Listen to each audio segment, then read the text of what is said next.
I think it's pretty safe to say that Call of Duty Black Ops 3 is the last great Call of Duty game. I'd even go so far as to say it's getting old enough to qualify as a classic Call of Duty game, seeing as it turns 10 years old later this year. But at the very least, it's easily the most beloved game out of the futuristic trilogy of games we got, which was Advanced Warfare, Black Ops 3, and then, of course, Infinite Warfare. The multiplayer and zombies in Black Ops 3 are just chef's kiss. The zombies especially is still the gold standard zombies mode for most hardcore zombies fans. I don't know if I'd quite say it's my personal favorite zombies mode in the whole series, but it's definitely up there. But Black Ops 3's most divisive mode was easily the game's campaign, which is odd because Call of Duty campaigns are normally just kind of forgettable at worst. Black Ops 3's campaign is actively hated by a ton of people and often ranks near or at the very bottom of people's campaign rankings. But why is that? Well, it's two words, and it rhymes with Mason Wendell.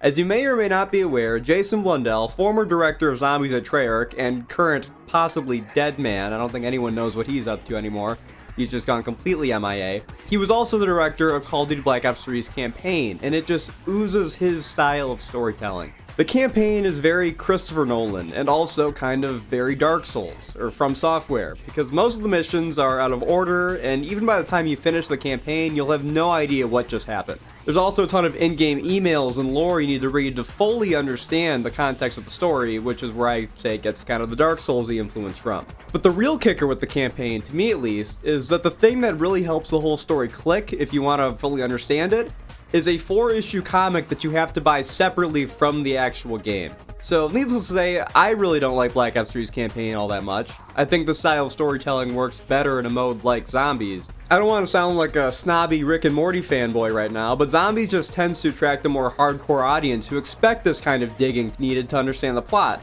I feel like a campaign should at least make its main story easily understandable enough that you understand everything by the very end. But even though I don't really like the Call of Duty Black Ops 3 campaign all that much, it's a campaign I'm very familiar with because I made the very wise decision a little while back to play through it for the first time on realistic difficulty, where you die in one shot. You may be wondering why I would subject myself to that kind of torment. And frankly, I'm just kind of wondering the same thing myself. It was a horrible idea. But the upside is that now I know all the ins and outs of the campaign, if not story-wise, then at least gameplay-wise. Which will come in handy for the topic of this video, nightmares. Back before Black Ops 3 released, a big thing that I remember people talking about on YouTube in the Zombies community was the possibility and potential of a Zombies campaign. I can't find any specific videos on the topic now, granted I haven't looked very long, but I swear I remember people like The Smith Plays, Mr. T Lexify, and other people who were making Zombies videos back then making videos on a potential Zombies campaign for Black Ops 3. And so, likely because of this demand from the players, Black Ops 3 released with the Nightmares bonus mode, a full Zombies campaign. You'd think that this mode would be an instant home run. I mean, this is what people asked for, right? Even if the mode turned out to be nothing special, at least it's more content for Black Ops 3, the greatest Zombies game ever, right? That's why it came as such a shock to me that this mode is all but forgotten. There are walkthrough videos for the mode from when Black Ops 3 first launched that have a decent amount of views, but other than that, zilch. Nobody posting gameplay, no story analysis videos, nothing. Even on the Zombies subreddit, people rarely ever mention the mode. And I wanted to find out why. So I convinced my cousin Eric to play it with me over the course of the first few days after Christmas. This is Nightmares, Call of Duty campaign that time forgot. The first big thing to note is that Nightmares isn't a fully original campaign developed from the ground up with zombies in mind. Instead, it's just all 11 of the normal campaign missions again, just with a new story, the enemies are changed, and their order shuffled around a bit. Thankfully, since there's a new story, you don't technically need to know the plot of the normal campaign to understand Nightmares, but this is odd because the levels, characters, cutscenes, literally everything is copied and pasted from the campaign. How do they make a new story for Nightmares if everything is the same? You're probably asking yourself. Two ways.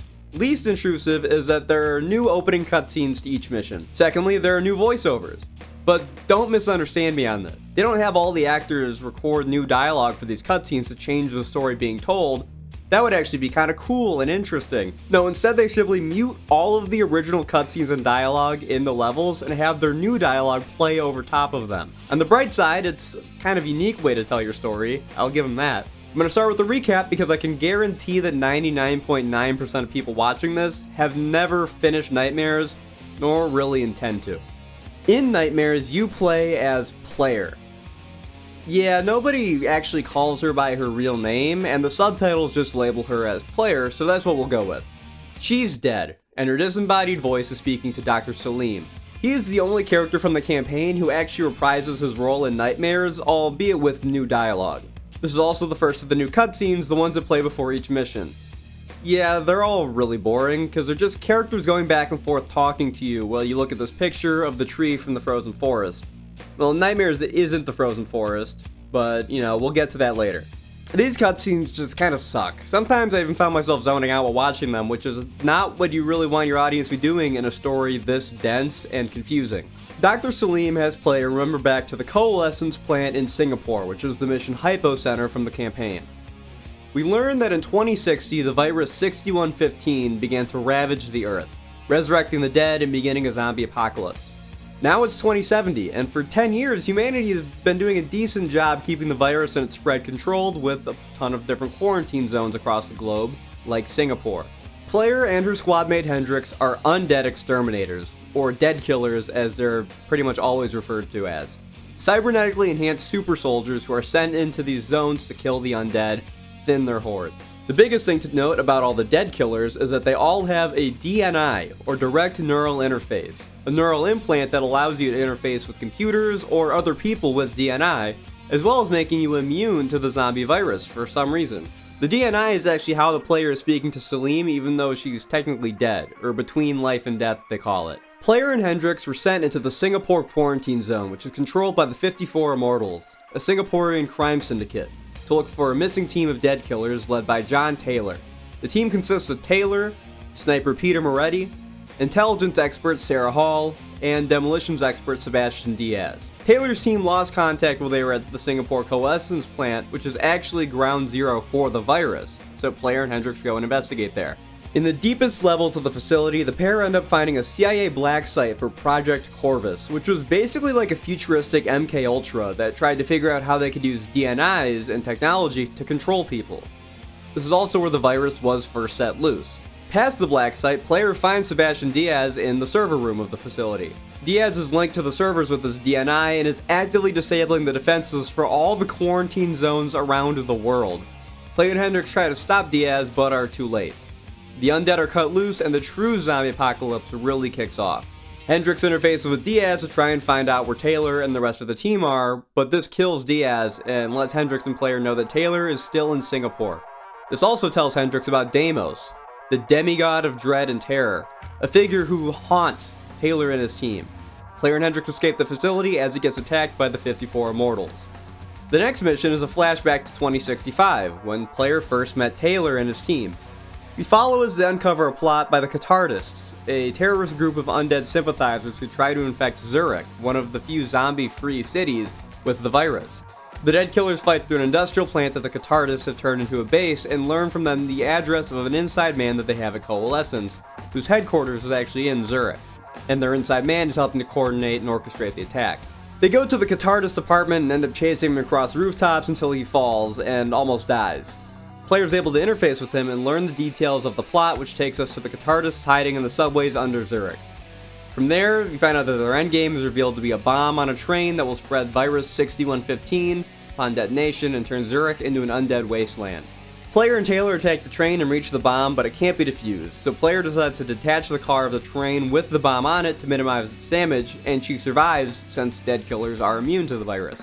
Then, Dr. Salim has Player recount how she and Hendrix got out of Singapore. The two actually went to the 54 Immortals for help, and so they go to their impenetrable stronghold, an old biodome that they live in. You meet with Hendrix's contact, Danny Lee, who's actually Blackjack from the multiplayer, the guy who sells you loot boxes. It turns out that you're being lured into a trap by the leaders of the 54 Immortals, Go Zhulong and her brother Go Min. Right before they can kill you, Hendrix activates a squad of robots he had waiting outside to just light the bar up. Go Min is killed while Go Zhulong makes a run for the server room in Cloud Mountain, where you can call in an evac from. At the same time, the undead begin to break into the biodome, meaning you'll have to fight through them to escape. When you get to the server room at Cloud Mountain, you find that Goju Long has locked you out, which player notes wasn't like her. It was like something else was controlling her. To unlock the server, you need 2 handprint scans from the Go siblings, but since Go Min is dead, you improvise and cut off Goju Lan's hand to activate both scanners at once. You call for an evac, and Hendrix digs up any info he can on Taylor's current location. Your escape VTOL gets shot down, so you're forced to improvise. You fight across the biodome and end up stealing a boat that you used to escape, but sadly Hendrix couldn't find anything on the servers about Taylor, and for the time being, the trail goes cold. And that's how things stay for the next several years as humanity tries in vain to fight the undead. By 2075, the human population drops to hundreds of millions, while the undead have risen up to 7 billion. Player and Hendrix undergo routine dead killer mission. A Cathartis group has taken over a mobile oil refinery in Egypt and turned it into a fortress. Player shoots down some of the enemy jets, blows up their anti-air defenses, and disables their communications. All that remains is the control room, but while swimming there through a flooded chunk of the refinery, Player almost drowns. But she comes to and is then being talked to by someone called Dolos, saying not to trust him, whoever him is. The person who saves Player is Kane, her and Hendrix's support detail. Player refers to her as a guardian angel, and then Kane tells Player that she needs to stop Taylor, which confuses Player. Kane and Player hit a dead end, so they have to fall back and regroup with the Egyptian army led by Lieutenant Khalil. They form a new plan, and Kane says that the secret to finding Taylor is on the refinery. Sure enough, when Khalil and his forces take the control room, they find security feed footage of Taylor, revealing that the refinery was his hideout. Taylor had already left, but Moretti was still in the refinery, so Player goes in to kill him. This makes Hendrix upset because he'd rather capture Moretti alive. You have a boss fight with Moretti, and then Player corners him in the security room, where he mentions the name Deimos, the same as Diaz did. He also says that the only man who has answers to any of this is Damian Bishop. Moretti tries to kill Player, so she kicks him out the window, and he keeps saying that Deimos is making him do it, but before anything can be done to help him, he falls onto and is impaled by a piece of rebar from some rubble, which this just makes Hendrix even more upset. He starts venting at Player, so she punches him to the ground, which calms him down for a little bit. Player tells him what Moretti told her, and the mention of Bishop makes Hendrix remember a mission from 2065. Player and Hendrix escape just in time as the Egyptian army blows up the refinery and they make their next step finding Bishop. Player tells Salim that Bishop is actually the man who discovered the cure to the virus 6115. But the cure didn't work for some reason, which caused Bishop to theorize that there was some kind of undead brain controlling the zombies. We then play through the mission in 2065 to rescue Bishop from an NRC military base in Ethiopia. Bishop and his team were captured because the NRC wanted to hoard the cure for themselves. The mission to save him was a joint operation along with Taylor's team, so Player and Hendrix's squad infiltrate the base undercover. They tamper with the base's anti-air defense system and shoot down a plane flying around the base, causing a distraction, allowing them to sneak through the base to the holding cells. The bad thing is that the sound of the explosion draws the undead to the base, leaving Player and Hendrix on a time limit. Player locates Bishop, and she and Hendrix move to save him. On the way out, they also rescue Khalil, who was also being held prisoner in the base. Back in 2065, Khalil was just one of Bishop's bodyguards. He wasn't the lieutenant that he would end up being in the 2070s. Their little group that they've amassed ends up taking an elevator up to the surface and are held up at gunpoint by the remaining NRC soldiers. That is, until Taylor and his team save the day. At least, Player thinks that's the case. She remembers that her first time meeting Taylor was actually in Zurich after this mission, which just leaves her confused as to what's really true. With the assistance of Taylor's team, Player fights across the base, and they end up hijacking a pair of APCs to take to the exfil point. The exfil leaves with Bishop on board, but Player gets left behind. She gets attacked by a robot that rips off her arms and breaks one of her legs, and right before she dies, she's saved by Taylor, and she confirms that this is when they really met for the first time. After this, Player gets augmented with robotic limbs and a DNI, and becomes a dead killer. Back in the present, Player and Hendrix find Bishop. They ask him about Deimos, and he doesn't know much other than that Deimos caused the outbreak, and there's a safe house in Singapore with info on him. So that's where they go, Singapore. Bad for them though, Goju Long is still alive and has taken over the city completely. Even worse is that now she can control the undead, like a necromancer. By the time Player and Hendrix reach Singapore, it's completely in flames. 54 immortals have reformed into the Vultures, a faction of murderous scavengers who kill zombies and other survivors alike to secure their spot at the top of the food chain. They're equipped with top-of-the-line military weaponry and robotics, which make them a very dangerous force to deal with. And they're trying to get to the safe house too, meaning Player and Hendrix kind of need to race against them there. Player and Hendrix fight their way across town, through alleys, and through a temple/garden kind of area. The vultures end up beating them to the safe house, meaning they have to fight their way inside and through the building. Goju Lan even announces herself over the loudspeakers, practically inviting the duo inside. An explosion rocks the entire building, meaning player has to race against the time before whatever's in that safe house goes up in flames. She reaches the panic room and finds Kane waiting inside, tied to a chair. Goju Long's also hiding inside, and she ambushes player, trying to kill her so she can keep the dossier about Deimos all to herself. Player ends up killing Goju Long by holding her face up against a pipe that's spewing burning natural gas, I think, which kills her in a very, very graphic display. Kane, Hendrix, and player escape, but the dossier on Deimos can't be found in time. Turns out that Kane was looking for the dossier as well, and informs player that it was relocated to a black site inside the Singapore quarantine zone. She also says that Goju Long was being controlled by Deimos, and she had become a puppet. So with no other options, the trio moved to reach the black site. The data drive with the identity of Deimos is split into two parts, and you need both to access the information. Kane describes it best as being like a lock and a key. The lock is at the black site, but first, player and Hendrix need to get the key from the docks. On the way there, they bump into the vultures again, even more violent and deranged than ever after the death of their leader. As well, a storm starts to move in on the quarantine zone, but not just any storm, a superstorm, whose heavy winds and waves will just completely wash away anyone in their path.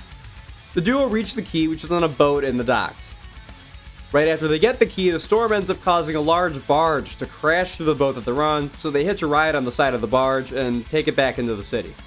Then they swim through the flooded subway stations and tunnels to reach an old police station, which is actually the rendezvous point with Kane, only to find that it's being currently inhabited by the vultures. Once they meet up with Kane, she sends player and Hendrix to disrupt the vultures' communications array to draw attention away from the black site. After they do that, and they fight through Chinatown, they reach the black site. Once they actually get inside of the black site, they find that it's just filled with dead CIA operatives, and player deduces that someone else was after the data drive. Thankfully, the group's able to actually access the data.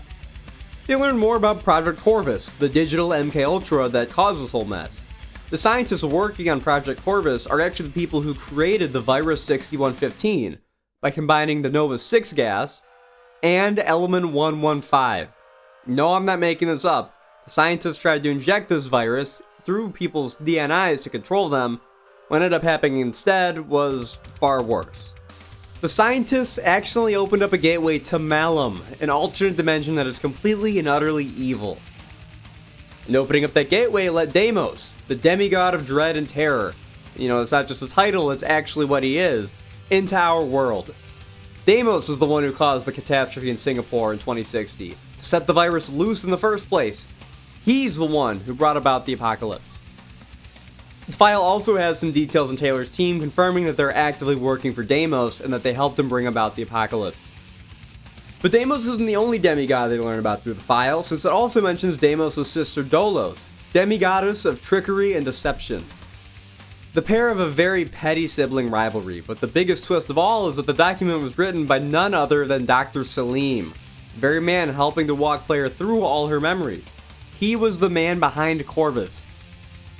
After this, player, Hendrix, and Kane head to Cairo, where Salim is currently located, in order to ask him anything he knows about Deimos.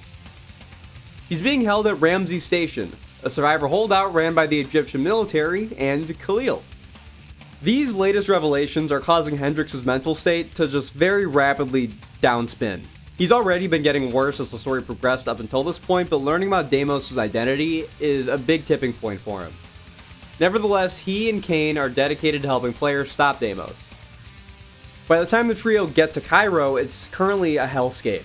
North Africa is one of the regions that was hit hardest by the apocalypse, so survivors are few and far between, which makes player ask why Dr. Salim would be hiding there of all places. There's a million better places to hide that aren't as dangerous.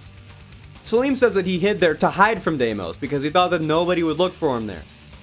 Once the three get to the station, they're met by Khalil, who takes him to Salim's holding cell and lets them interrogate him, but warns that he's anticipating an attack from the undead to happen at any minute now. Hendrix interrogates Salim, who confirms the info about Deimos. He says that if a person has a DNI, then Deimos can possess them without turning them into a zombie. Far more powerful tools than zombies, says that Deimos was taken to Earth from Malum and decided to use the opportunity to turn humanity into an undead army to wage war against his sister Dolos with. This causes Hendrix to get violent with Selim, and he asks how they can kill Deimos, but Selim says that you can't kill a god. The only way to stop him, and the only way for Bishop's cure to work, is to send Deimos back to Malum where he came from, sever his connection to Earth. And to do that, they need to reopen the gateway to Malum, which is what Selim is having player do by walking her back through her memories. Just as Hendrix was finishing up with Selim, Khalid's worst fears come true as an attack is launched on the station by the undead. Nobody knows how it happened, but the Vultures are one of the prime suspects. Once you clear out the station of hostiles, the only way to secure it is to reinforce the eastern checkpoint, a choke point that the zombies will have to cross through to get to Ramsey Station, so the group rolls out. Unexpectedly, the VTOL carrying the mobile blockade gets shot down, dropping it early, the definite work of the Vultures. So you have to resort to Plan B. The army already had explosives rigged to detonate the road at the checkpoint, so you need to use the spike launcher to detonate the explosives and safely get back behind the mobile blockade. There's a sense of peace for a few moments as you think that you've won and you think that you've saved the day, but that's quickly ripped away as the Vultures attack Sophia Square, opening up a new route of approach for the undead. So that's where Player and Hendrix head off to. They cut across town and stop the attack at Sophia Square by destroying all the robots and killing all the undead who are there. Vulture reinforcements fly overhead as they learn that something disabled the anti-air defenses back at Ramsey Station, and when they radio in to see what the situation is, it's already too late and they're just being massacred. Player, Hendrix, and Hopeless Khalil get out of the street when Kane comes in over the comms and says that she's located Sarah Hall at Kebashet in Cairo, which is nearby. So the group decides that if there's any chance of stopping Deimos, they have to catch Hall and Taylor. Hendrix loses control and punches out Player, who says that he had the same look in his eyes as Diaz, Moretti, and Gojulan when they were acting under the control of Deimos. Hendrix says that he doesn't think that opening the gateway is the solution to stopping Deimos. If opening in the first place is what led him through, why would opening it again be any different? He thinks Deimos was trying to manipulate them, trying to get them to reopen the gateway so he can bring support through from Malum. This also gets Player thinking more closely about the memories of Ramsey Station, and that in reality she didn't meet Dr. Selim there, so she accuses the Dr. Selim she's talking to of feeding her false memories, because in reality Selim had been dead for a good while by that point. But back in the memories, Player, Hendrix, and the army get a lock on Hall's signal, so they move to take her down. But it's an ambush. She's using a mech, actually the same type of mech that Nikolai uses in the Gorod Krovi boss fight, which this was what that was copied from. They disable Hall's mech and the Player interfaces with her. Unlike everyone else, Hall survives the interfacing and uses it to guide Player through her memories and her subconscious. Player starts exploring and poking around, which Selim says is the gateway to Malum, embracing the subconscious. Sarah shows Player that the Coalescence disaster was not an accident at all. Selim claims that he opened the gateway to Malum and let Deimos through to give humanity a common enemy to unite against. However, for a long time, Deimos remained trapped in the server room in Singapore, unable to really do anything. So Selim created the disturbance there that Taylor's team was sent to investigate. From there, Deimos possessed the four of them through their DNIs, and the rest is history. Then, Player gets thrown into a mental recreation of the Battle of the Bulge that Hall creates in her mind, which she's able to do because she studied the battle extensively while in the military academy. It's while fighting through the battle that Player hears Deimos for the first time as he speaks to Hall, trying to consume her. Hall recounts that after Taylor's team became possessed, they went to the Singapore Black site because Deimos wanted to meet Selim, the man who granted him freedom. And because Selim wasn't there, Deimos killed everyone. Deimos was even further enraged because he couldn't wipe the info off the data drives due to them being split into two parts. But Deimos still rips Player out of Hall's memory before she can learn any more. After a long battle, Player corners Hall inside a cathedral in her mind. Dr. Selim begins to talk about how stupid Hall was for trying to reject Deimos, and then Hall shows how Taylor's team had already found and tortured Dr. Selim, and the Dr. Selim that Player is speaking to reveals that he's not really Dr. Selim, he's Deimos, trying to manipulate Player to reopening the gateway. Deimos says that Dr. Selim worked with a man named Kruger to build a new Project Corvus in Zurich at the Coalescence headquarters. With no further need for him, Deimos had Taylor kill the real Dr. Selim. In another memory that Hall takes Player to, Player sees a tree and recognizes it as the gateway to Malum. Player survives the final challenge in Hall's mind, and then Hall dies. but not before Deimos infects Player's DNI to start possessing her too. Although he says that Player had something inside her fighting back against his influence.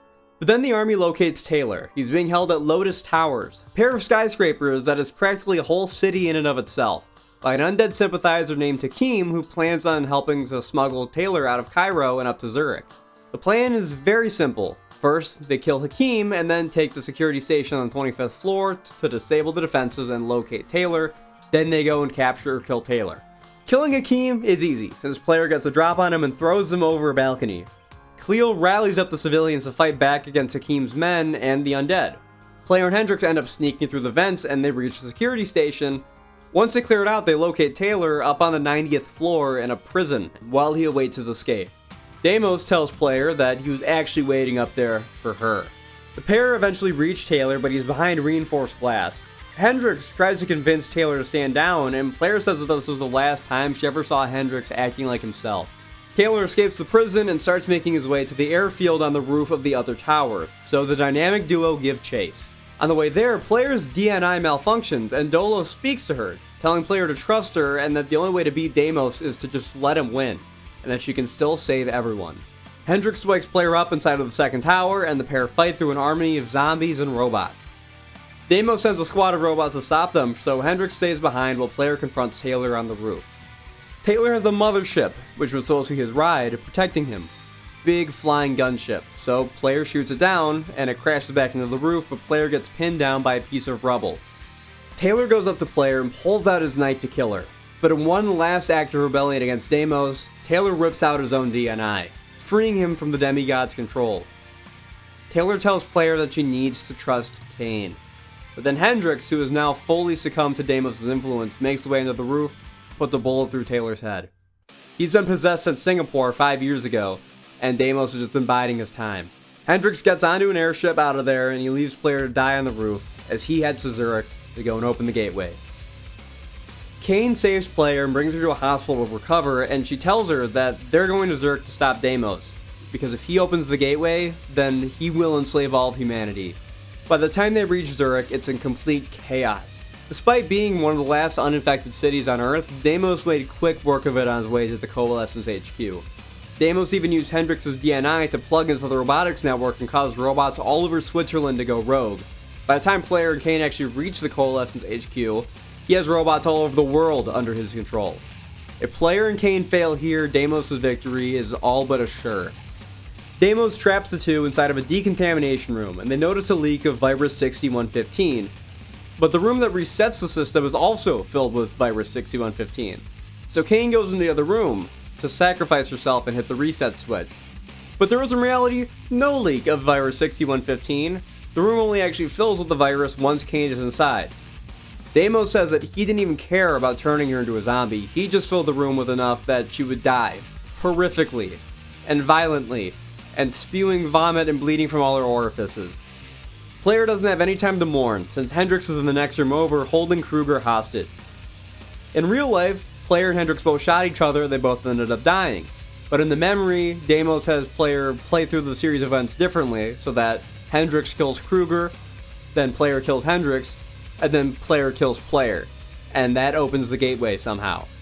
And now we're caught up to the present. Everything up until this point has been memories. But now we're actually seeing the story unfold in real time. Player wakes up in Malum. She sees Hendrix there too, but she can't hear a word that he or what anyone else who's there has to say, except for Deimos and Dolos. This is because mortals cannot speak in Malum, or something like that. Player also meets Deimos in person, a shadowy demon with glowing eyes. Deimos says that the gateway was open, but he passed back through into Malum, which was not the plan at all. He gets mad at Kruger because he's talking without saying anything at all, which honestly, me too, man, me too.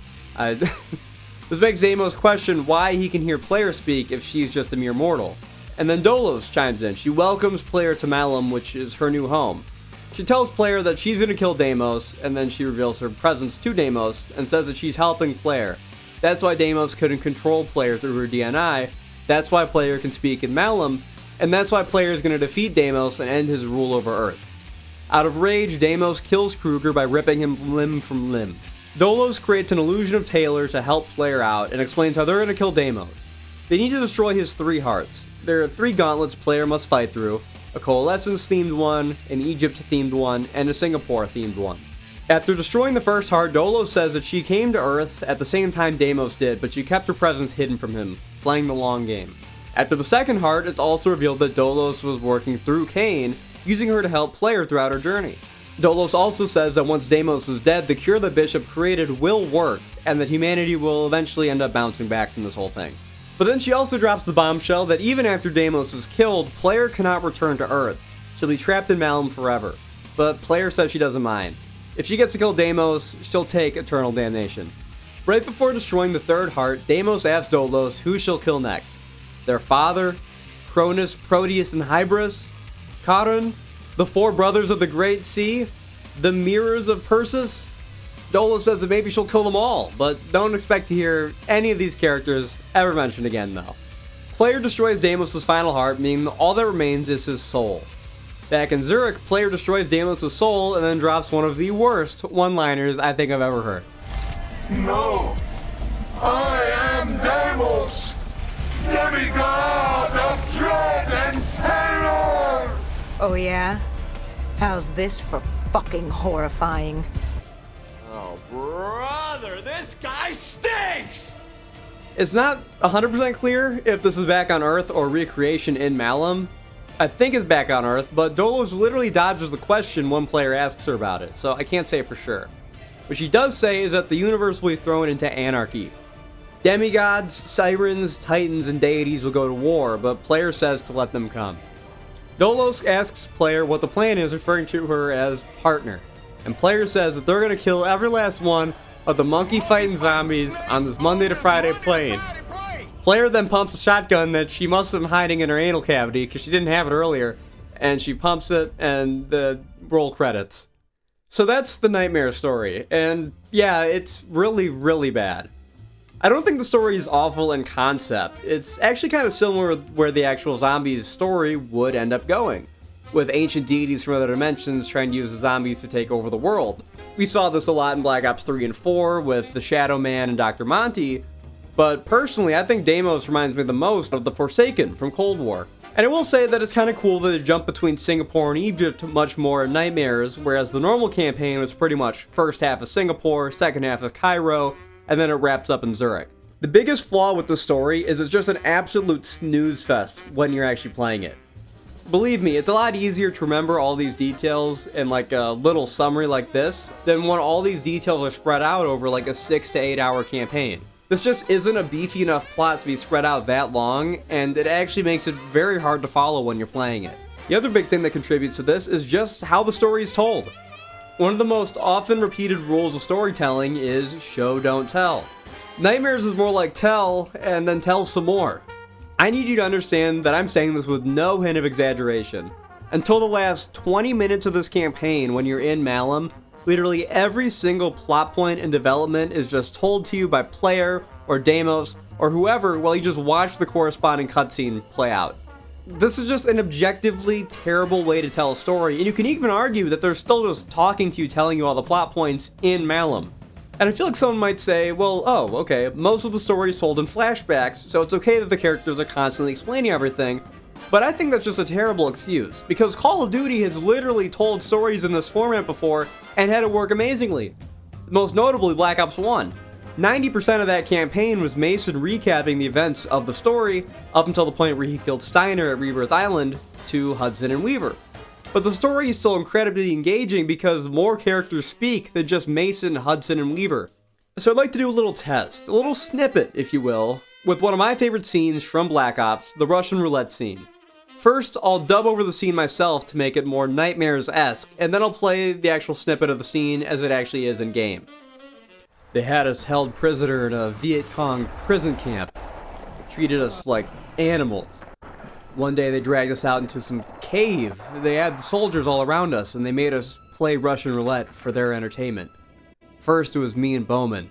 Bowman didn't want to play along, so he got his brains bashed in by a Russian bald guy with a pipe. Absolutely horrible. I tried to fight back, I tried to do something, but the Viet Cong soldier next to me held a cleaver to my throat, and I couldn't do anything. It was horrible. Mason. Mason, you with me? Dragovich is fucking with us. We were all fucked and we knew it. And all I could hear was Bowman sobbing. He'd given up. Who could fucking blame him? Bowman! Tired. Just want to end You this. don't mean that, Bowman! Fuck you, Charlie. Bowman, don't! You dead American.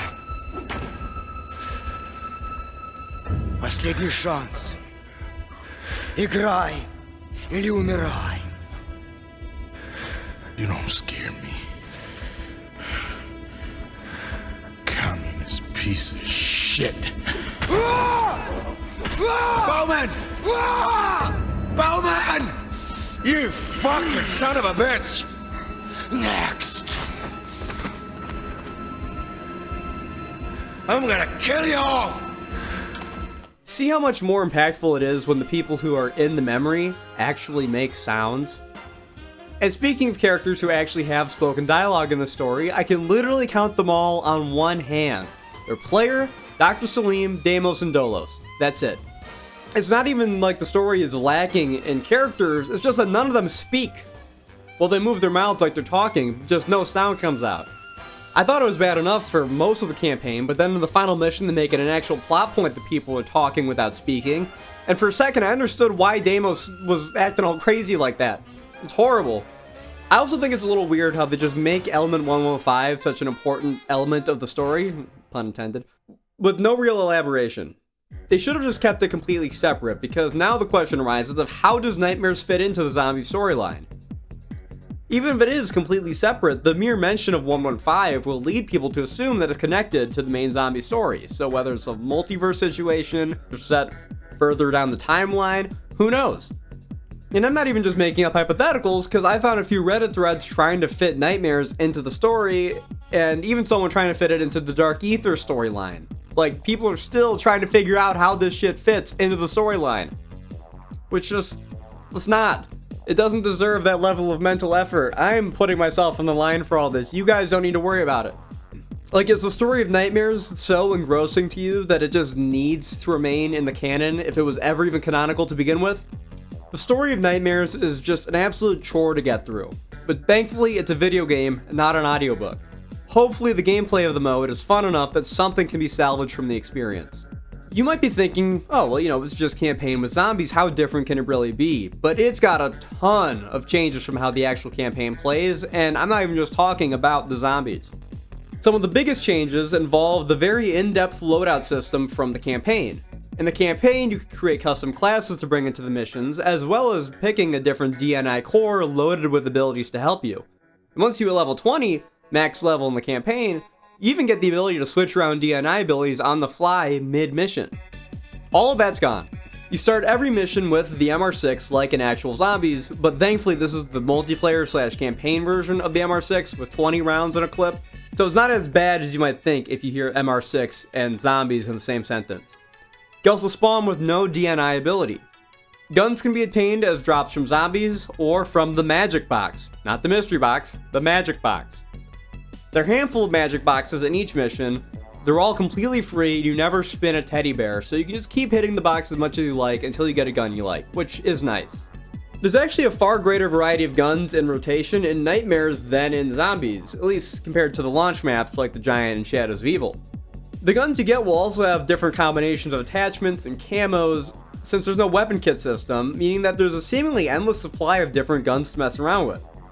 You even get some kill streak guns, like the Annihilator, the War Machine, and even the Death Machine can be pulled from the mystery box, although it didn't happen to me during my playthrough. Happened to my cousin Eric though.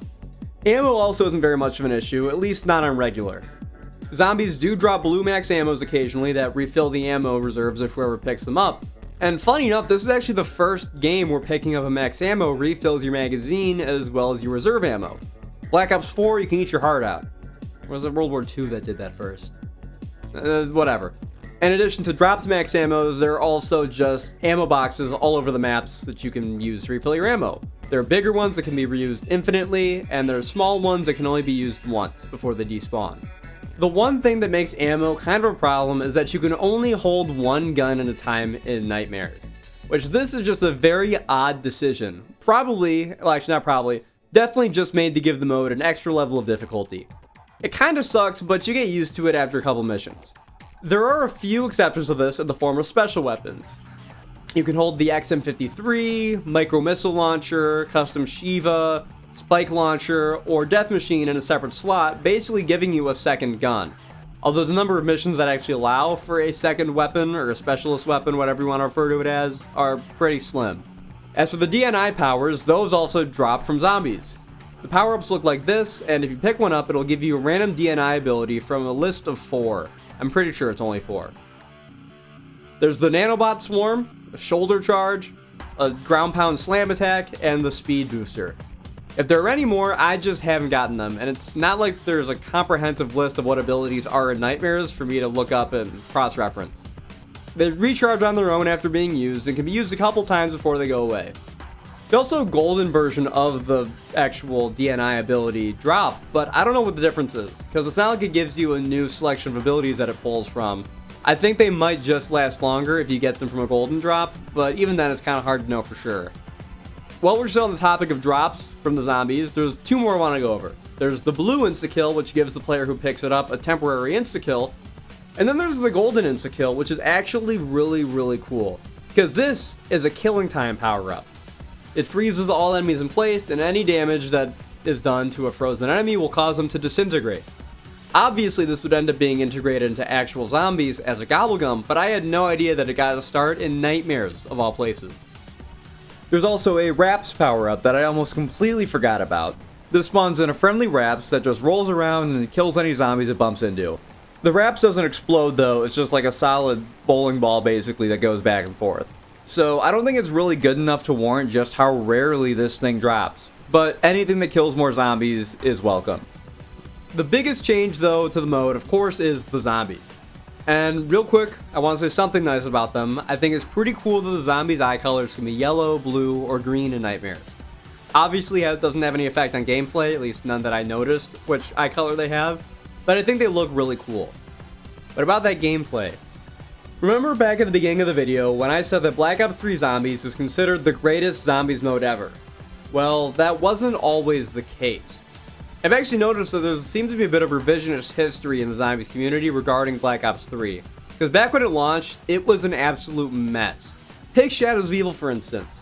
Nowadays it's considered a top 5 zombies map, top 3, maybe even a best zombies map of all time contender by most people. But when it came out, people hated it. Black Ops 3 Zombies also just had a boatload of changes made to it over the course of its lifespan to get it to the state that it's in now. Even in the few short months between launch and the release of Horizon, there was a whole bunch of changes.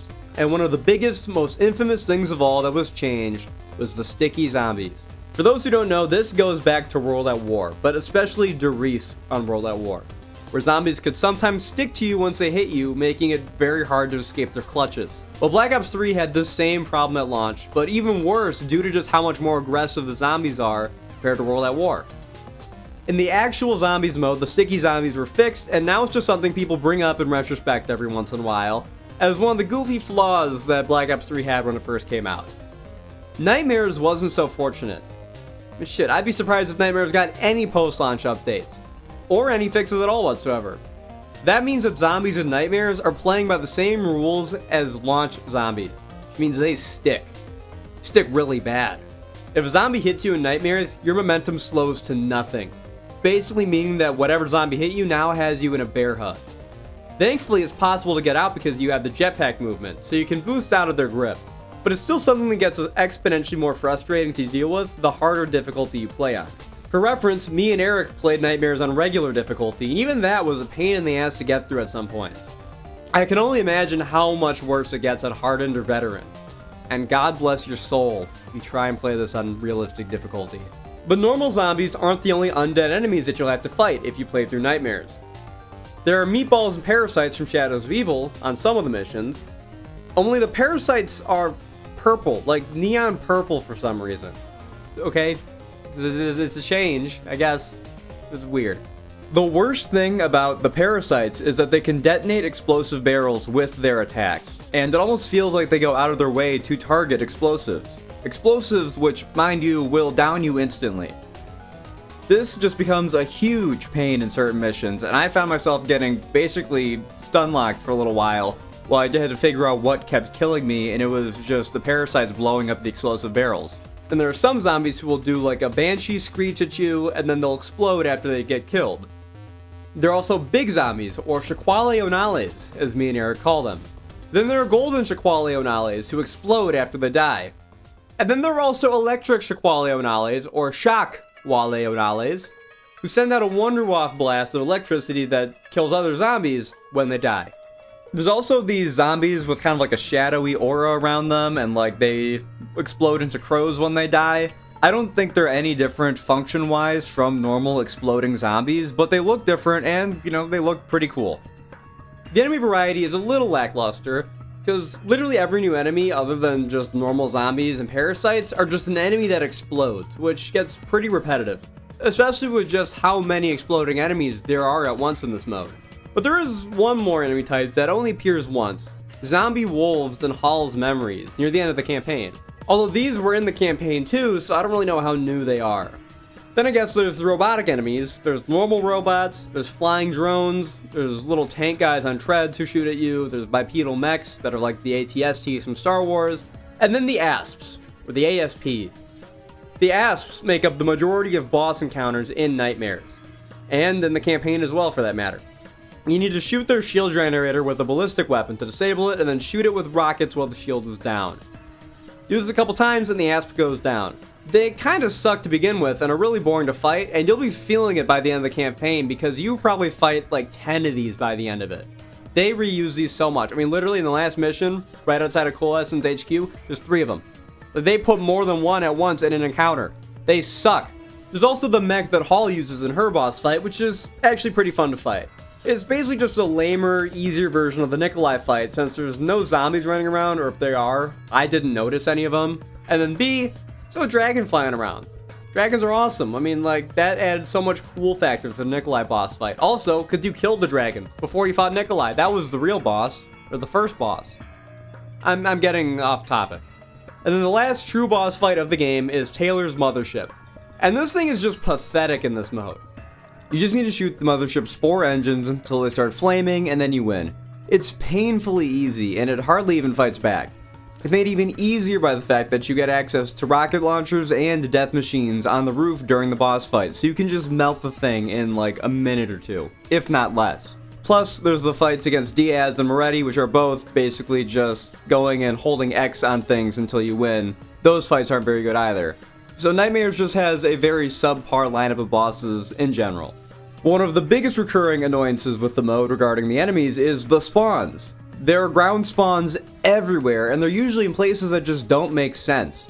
My personal favorite has to be zombies spawning in through these like tarp coverings over these like market stalls in the beginning of the 3rd mission, because they literally climb up out of nowhere basically.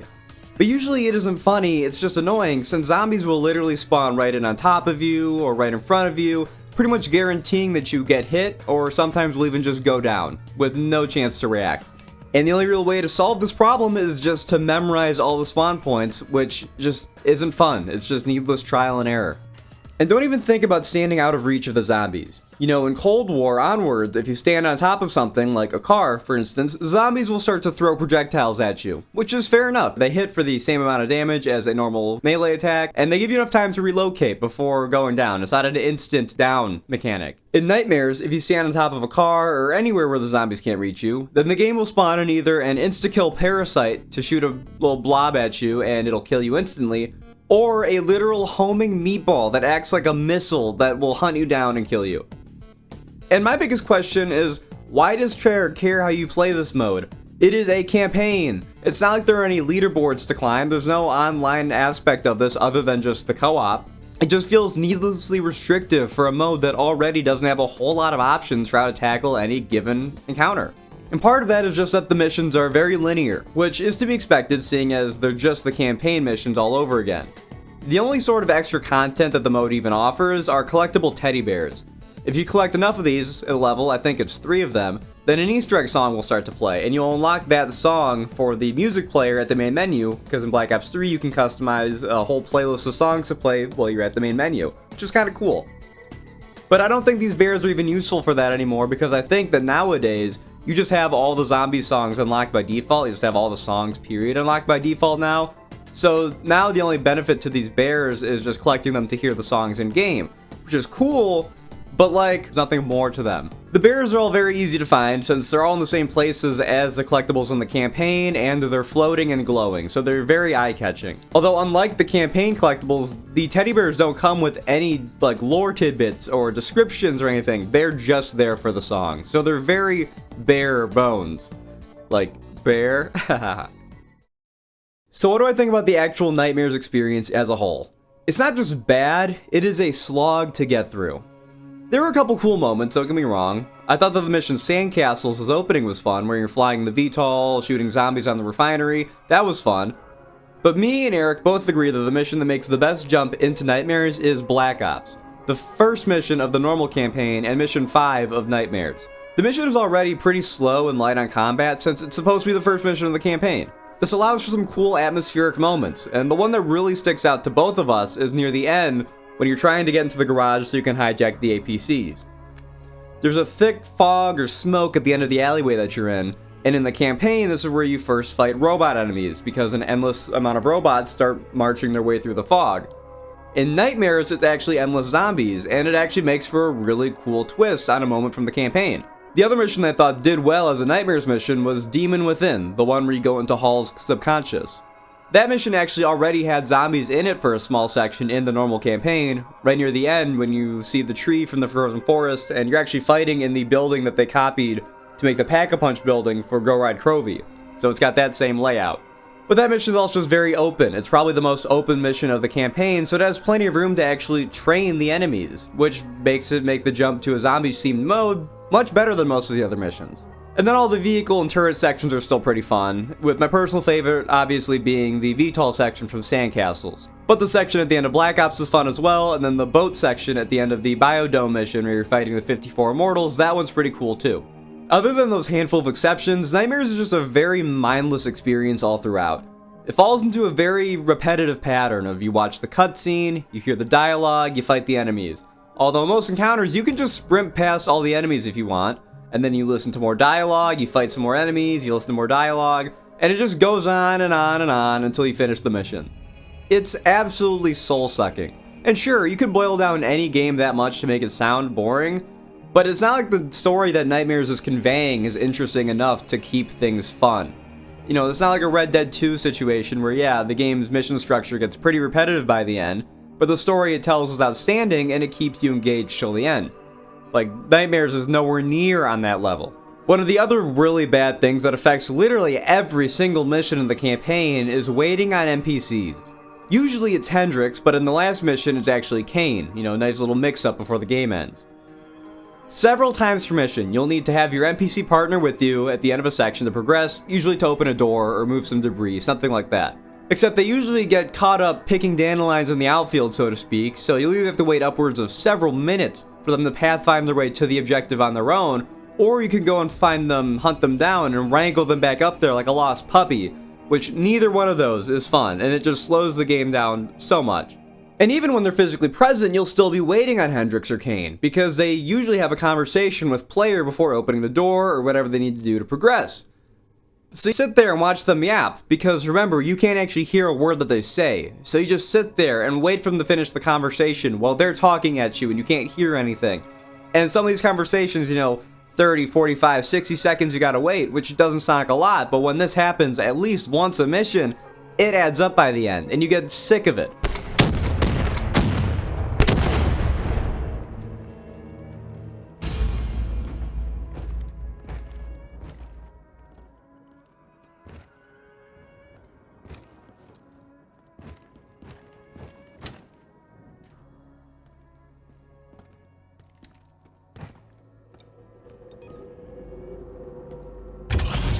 What did you find in the Black Station? Slaughtered CIA staff. And don't even get me started on just how scuffed everything is. At the beginning of the campaign, I thought it was cool that the zombies have unique models for Nightmares. Well, some of them, I'd say probably about half of them, are just Shadows of Evil zombies, which is fine. You know, it's kind of weird seeing like a flapper zombie like in the middle of like this 2075 like zombie apocalypse, but whatever. There are other unique zombie models that fit the time period better. This is what I thought, because when you take a closer look at the zombies, you'll see that they're just normal civilian or enemy models with a zombie head on top. So they have a rotting, zombified face, but their clothes, their hands, like everything else looks completely fine and unaffected. And it really throws you off once you notice it. And two of the cutscenes, first when Taylor's team kills all the people at the CIA black site, and then secondly when Taylor rips out his DNI at the end of Lotus Towers, their knives don't actually have any blades. They just, I don't know if they just didn't put the textures on correctly or something, but they're just holding a handle that they're like stabbing with or cutting with, and it looks really goofy. The collectible teddy bears are often positioned pretty weird, whether they're clipping through walls or they're just angled weirdly. It's not like they rotate around in a circle while they wait to be picked up or something, like a Lego mini kit or something. They're completely static, and I think that this is because they just go in, or they went in when they were making Nightmares, and literally just replaced the model of all the collectibles from the campaign with the teddy bear, with no regard for how the actual campaign collectibles were positioned in the level. Since most of the in-game cutscenes will just model swap whatever enemies were supposed to be there with zombies, this leads to a lot of really weird looking situations where zombies are doing animations that clearly are not meant for zombies. You'll see zombies using mounted turrets, you'll see zombies fighting in a battle like they're holding guns, but they're not actually holding any guns. There are a couple sections where you go into slow-mo and you breach a room and there'll be zombies in there, and they'll look like normal soldiers, you know, they'll turn around and they'll be pointing like their air guns at you. It's just very goofy, very weird. Even in the actual gameplay, zombies will be spawned in places where enemies with guns were clearly supposed to be spawned. This means that the zombies can't really do anything because they have no ranged attacks. And a big example of this that jumps out to me is in the mission Vengeance, when you end up killing Goju Long. You're in an alleyway in Singapore and you're supposed to be getting shot at by a 54 mortal soldier up in a window overlooking the alley that you're in. Instead, in Nightmares, it's a zombie. And you need to kill the zombie to progress. The door moving forward won't open until the zombie's dead, or Hendrix won't move up to the door until the zombie's dead. There's a lot of dialogue throughout the campaign that just does not have subtitles, like, at all. Like, one paragraph will have subtitles, and the next won't, but then the next paragraph after that, it will go back to being subtitled, like nothing happened. You are certain of this? We didn't have the full picture. Not yet. But this was the source. We knew Coalescence was where the virus originated.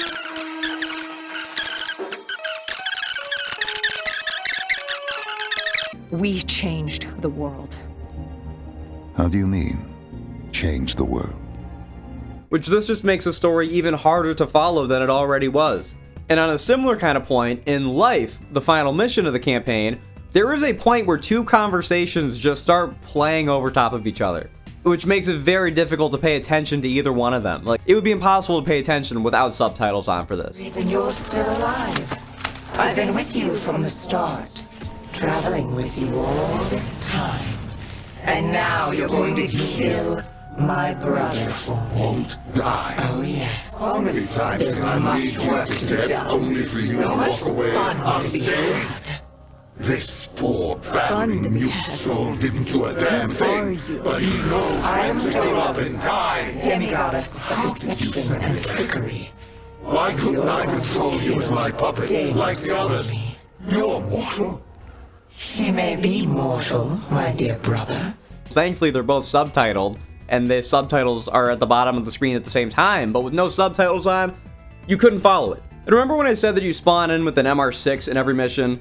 Well, I lied, because you actually spawn into Demon Within with a KN-44, which I get that it's because there's the Hall mech fight, they want you to have a better gun than an MR6, but this just makes me wonder why they didn't just give us a decent gun when spawning into every other mission as well. In a cutscene near the end of Hypo Center, which was Nightmares' first mission, Goju Lan is seen with her robotic arm, despite not having her hand cut off yet by this point in the Nightmare story. Which, I guess this is what happens, is one of the problems that pops up when you're trying to tell a new story by literally just shuffling the chapters of a pre-existing story around with no real thought or intention. On the mission Black Ops, you'll receive text pop-up prompts telling you how to play the game, like the basic controls, like how to crouch, since this is supposed to be the first mission of the game. But in Nightmares, this literally comes halfway through the campaign, which makes it really weird why they didn't just turn these off. Like, are they hard baked into the mission or something? In the mission Vengeance, Hendrix's glowing eyes like a zombie for most of the mission. I can't tell if this is supposed to be foreshadowing that he's controlled by Deimos, or if it's just a glitch, but it's really weird either way, and just feels pretty out of place.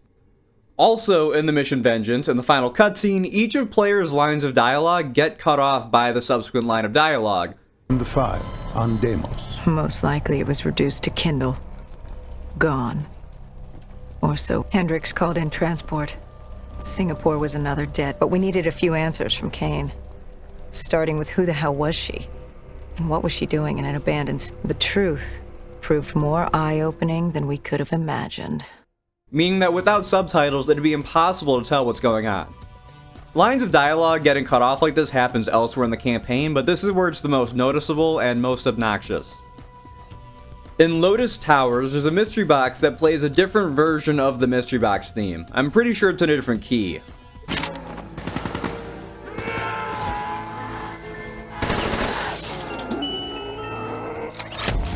The mystery box music also sounds like this if you roll the box during a killing time power-up, but this box in particular plays this music all the time no matter what. And I actually kind of like this different music. It's pretty eerie sounding, and I think it would be kind of a cool way to differentiate nightmares from normal zombies if this was just the Nightmares mystery box theme. And I've saved what I think is the best for last. On Lotus Towers, you come across a civilian who is being violated by a meatball. There are definitely more examples that I didn't mention here. Like I saw on YouTube, some people were having a glitch where they'd spin the mystery box and there would just be random models in there, like enemy models, vehicles, like random stuff in the mystery box that aren't weapons would just be in the rotation. I didn't have that happen to me when I was playing, but I saw that was something happen to several people. I saw several videos about it on YouTube. So there's definitely way more weird stuff about nightmares. I feel like I've sufficiently proved my point. Now, I don't want to downplay how hard game development is. I mean, I've tried several times to learn using like YouTube tutorials, and it's incredibly difficult. And that was just with 2D games. I can only imagine it gets exponentially more difficult once you factor in the third dimension. But Nightmares feels like it was thrown together in like a week at most.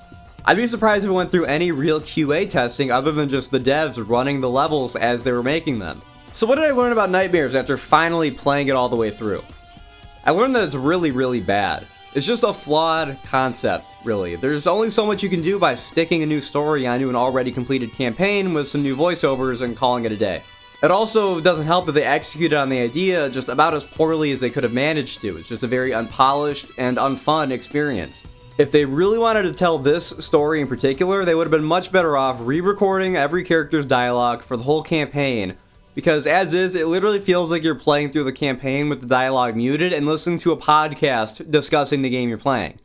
I was really hoping to find something special about Nightmares that everyone else overlooked, but there just isn't anything here.